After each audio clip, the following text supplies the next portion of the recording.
Hey everyone, welcome back to Literary कथा, your one step destination for all things literature। आज हम बात करेंगे एक बहुत ही प्यारी और मीनिंगफुल पोएम के बारे में, अल्फ्रेड लॉर्ड टेनिसन की द ब्रुक।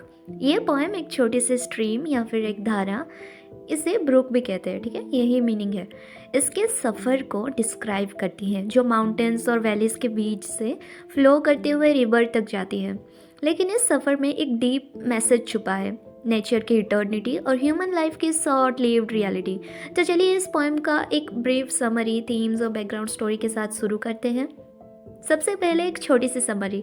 द ब्रुक जो 1855 में पब्लिश हुई थी, नेचर और लाइफ के रिलेशनशिप को एक्सप्लोर करती है। ये पोएम एक स्ट्रीम के जर्नी के बारे में है जो हिल्स और वैलीज़ के बीच से फ्लो करते हुए एक बड़े रिवर में मिल जाती है। स्ट्रीम्स अपने जर्नी के हर फेज़ को डिस्क्राइब करती है, कहीं वो चैटर करती है, कहीं बबल और कहीं स्लीप और स्लाइड। पोएम का मेन आइडिया ये है कि चाहे इंसान आए या जाए, नेचर का फ्लो कभी नहीं रुकेगा। यहाँ बहुत सारे थीम्स का यूज़ हुआ है, जैसे कि permanence of nature, stream nature की कंटिन्यूटी को रिप्रेजेंट करती है। और एक थीम है ट्रांजिएंट ह्यूमन लाइफ, इंसानी ज़िंदगी शॉर्ट और टेम्पोरेरी है पर नेचर इटर्नल है, life long. Life is a journey वाला थीम भी यूज़ हुआ है, जो कि स्ट्रीम की जर्नी का एक मेटाफोर है लाइफ के अप्स एंड डाउन्स के लिए। यहाँ लिटरेरी डिवाइसेस भी यूज़ हुए हैं, जैसे कि personification, imagery, refrain and alliteration. इसको हम लास्ट में डिस्कस करेंगे जबकि हम पोएम की फुल टू फुल एक्सप्लेनेशन देख चुके होंगे। अब बात करते हैं कुछ बैकग्राउंड स्टोरी के बारे में कि ये पोएम विक्टोरियन इरा में लिखी गई थी, जब इंडस्ट्रियलाइजेशन की वजह से नेचर और इंसान के बीच का बैलेंस डिसरप्ट हो गया था या फिर टूट गया था। अल्फ्रेड लॉर्ड टेनिसन ने द ब्रुक लिखकर नेचर की ब्यूटी और उसके टाइमलेसनेस को सेलिब्रेट किया। ये पोएम 1855 में mod MAUD mod and other poems collection में पब्लिश हुई थी। अब बात करते हैं पोएट अल्फ्रेड लॉर्ड टेनिसन के बारे में। टेनिसन का जन्म 1809 में इंग्लैंड के लिकॉनशायर में हुआ था। उन्हें अपनी पोइट्री में नेचर, लव और स्पिरिचुअलिटी जैसे थीम्स को एक्सप्लोर किया। टेनिसन के एक बहुत ही सक्सेसफुल पोइट थे और 1850 में उन्हें ब्रिटेन का एक पोइट लॉरिएट बनाया गया। उनकी राइटिंग की एक ख़ास बात थी उनका रिदम और इमेजरी, जो उनके पोएम को एक लिरिकल क्वालिटी देती है। उनके कुछ फेमस वर्क्स हैं In Memoriam, The Charge of the Light Brigade और द ब्रुक। उनकी पोएम्स नेचर और ह्यूमन इमोशंस को ब्यूटीफुली कंबाइन करती है। अब बात करते हैं द ब्रुक की। ये एक लिरिकल पोएम है जो एक स्ट्रीम के सफ़र को डिस्क्राइब करती है। स्ट्रीम के जर्नी को पोएट ने एक ड्रामेटिक मोनोलॉग के फॉर्म में लिखा है, जिसमें स्ट्रीम खुद अपने बारे में बात करती है। पोएम का टोन बहुत सूथिंग है, बहुत ही शांत है, जो एक फ्लोइंग ब्रुक के रिदम को रिफ्लेक्ट करती है। हर लाइन एक ब्यूटीफुल नेचुरल सीन को डिपिक्ट करती है। पोएम के refrain, for men may come and men may go but I go on for ever, इसके सेंट्रल आइडिया को समराइज करता है। नेचर एलिमेंट इटर्नल है, नेचर इटर्नल है और इंसानी ज़िंदगी टेम्पोरेरी। चलो स्टार्ट करते हैं लाइन बाय लाइन एनालिसिस और देखते हैं ब्रुक क्या कहती है हमसे। आई कम फ्रॉम हॉर्न्स of coot and hern, I make a sudden sally and sparkle out among the fern to bicker down a valley. By 30 hills I hurry down or slip between the ridges. By 20 thorps a little town and half a hundred bridges. Poet कह रहे हैं कि book या फिर stream अपना सफ़र शुरू करती है जहाँ कोट या फिर डक लाइक बर्ड्स और हन, हेरोन एक वाटर बर्ड होता है, वो जो जहाँ रहते हैं उसमें से वो शुरू करती है। मतलब ये स्ट्रीम अपनी ओरिजिन एक पीसफुल और नेचुरल प्लेस से लेती है, फिर वो एकदम से सैली करती है यानी छुपके से निकलती है और फन एक प्लांट होता है उसके बीच में से चमकती है। उसके बाद स्ट्रीम एक छोटी सी वैली के थ्रू बिकर यानी अर्ग्यू करते हुए फ़्लो करती है। यहाँ बिकर वर्ड स्ट्रीम के फ़्लो के उसके फ़्लो के जो छोटी छोटी आवाज़ आती है या फिर उसकी जो साउंड होती है उसको डिस्क्राइब करता है। यह दिखाता है कि ब्रुक अपने सफ़र में हमेशा एक्टिव और लिवली है। बाय 30 हिल्स आई हरी डाउन, सेकेंड स्टेंजा की बात करें तो ब्रुक अपनी जर्नी अपने 30 माउंटेन्स के नीचे से तेज फ्लो करते हुए रिजेस, पहाड़ियों के बीच के जो नैरो एरियाज़ होते हैं, छोटे छोटे एरियाज़ होते हैं, उनके बीच में से स्लिप कर जाती है। फिर ये 20 छोटी विलेजेस, थ्रुप्स का मतलब है विलेजेस और एक छोटे से टाउन के पास से गुजर कर जाती है। 20 विलेजेस से और एक छोटे से टाउन के पास से गुजर कर जाती हैं। अपने सफ़र के दौरान ये 50 के लगभग ब्रिजेस को उनके नीचे से फ्लो करती है। ये लाइंस ब्रुक की लॉन्ग जर्नी और उसके डायनामिक मूवमेंट को हाईलाइट करती है। ब्रुक अपनी जर्नी के एक काम और नेचुरल स्पॉट से स्टार्ट करती हैं, फिर लीवली और एडवेंचरस तरीके से पहाड़ों, फिर विलेजेस और ब्रिजेस को क्रॉस करते हुए अपने डेस्टिनेशन की तरफ बढ़ती है। पोएम के वर्ड्स स्ट्रीम के फ्लो की ब्यूटी और उसके रिदम को परफेक्टली कैप्चर करते हैं। अभी अगले स्टेंजा की तरफ बढ़ते हैं। Till last by Philip's farm I flow to join the brimming river. For men may come and men may go, but I go on forever. यह स्टेंजा हमारे ब्रुक के सफ़र के एंड को दिखाता है, जैसे वो फिलिप के फार्म के पास से होते हुए एक ब्रिमिंग रिवर से मिल जाती है। ये line for men may come and men may go but I go on for ever nature की टाइमलेसनेस को दिखाती है।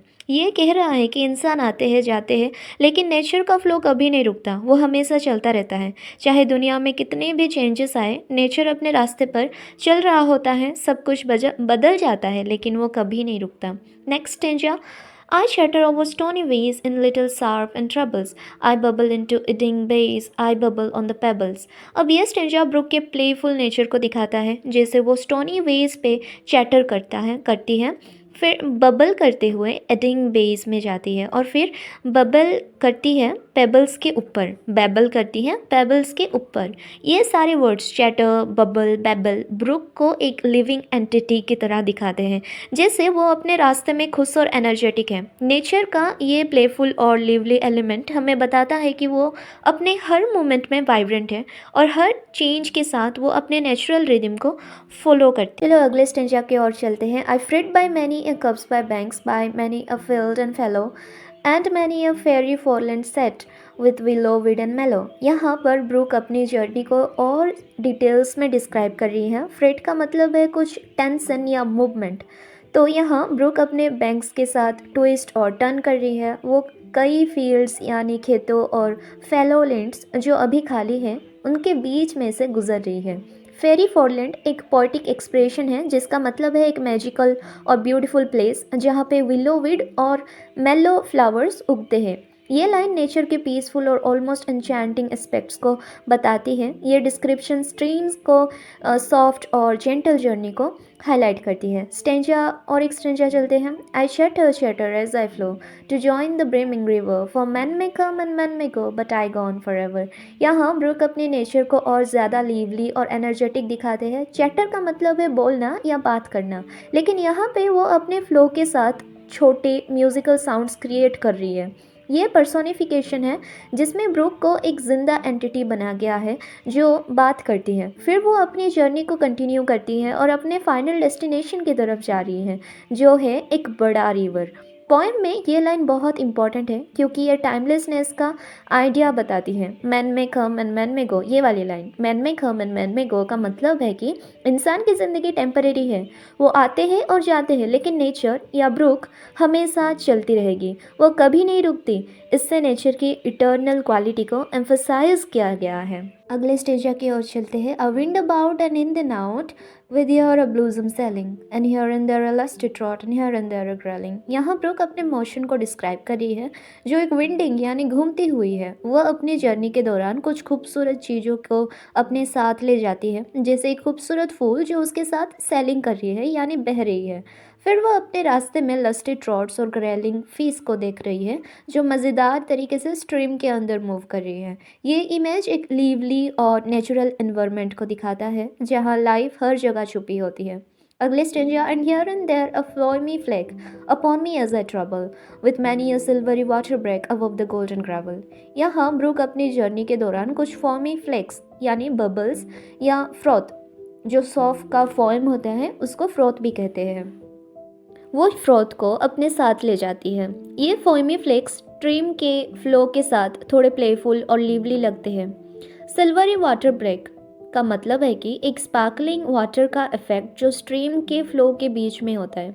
गोल्डन ग्रेवल का रेफरेंस स्ट्रीम के नीचे के जो भी पाथ होते हैं या फिर रास्ते और छोटे स्टोन्स को दिखाता है जो सनलाइट में शाइनिंग इफेक्ट देते हैं। ये सब एलिमेंट्स ना स्ट्रीम के ब्यूटी और उसके डायनामिक नेचर को कैप्चर करती है। अगले स्टेंजा देखते हैं।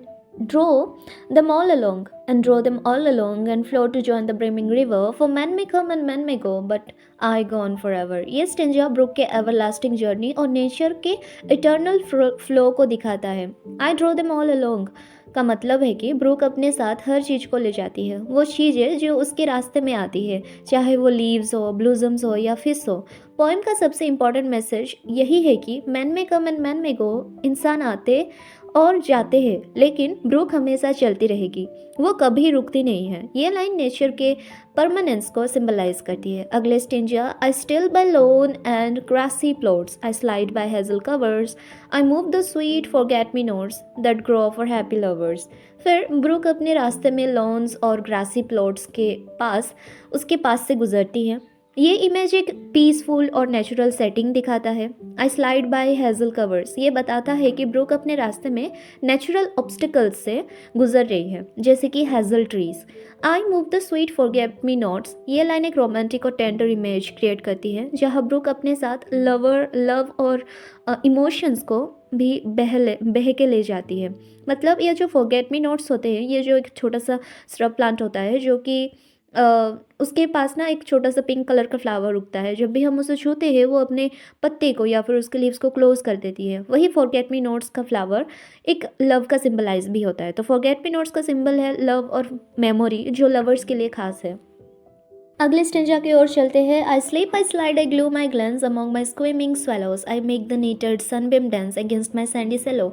ये लाइंस ब्रुक के मूवमेंट को डिस्क्राइब करती है. स्लीप, स्लाइड, ग्लूम और ग्लेंस वर्ड्स के थ्रू पोएट ने स्ट्रीम के फ्लूइड और प्लेफुल मूवमेंट को एक्सप्रेस किया है. जब स्ट्रीम अपने जर्नी के दौरान स्क्विमिंग स्वेलोज, इसका मतलब है बर्ड्स जो भी वाटर बॉडीज में स्विम कर रहे होते हैं, फ्लोट कर रहे होते हैं, उनके बीच से फ्लो करती है, तो वो एक लीवली और नेचुरल रिदम क्रिएट करती है. नीटेड सनबिम डांस का मतलब है कि सनलाइट वाटर पे रिफ्लेक्ट होती है और एक ब्यूटीफुल ट्विंकलिंग इफेक्ट क्रिएट करती है. ये सीन नेचर की ब्यूटी और पीसफुलनेस को शो करता है. अगले stanza, I murmur under moon and stars in brambly wildernesses, I linger by my shingly bars, I loiter round my cresses. ये लाइंस ब्रुक के सॉफ्ट सूदिंग साउंड को describe करती हैं.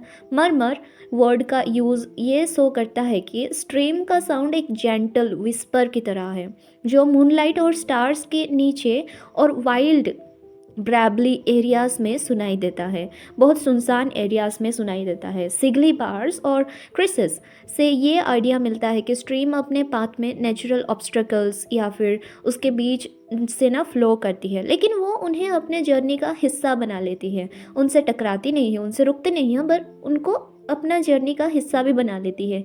ये लाइंस स्ट्रीम की परसिस्टेंस और काम नेचर को हाईलाइट करती है. द लास्ट स्टेंजा और the reference, and out again I curve and flow to join the brimming river. For men may come and men may go, but I go on forever.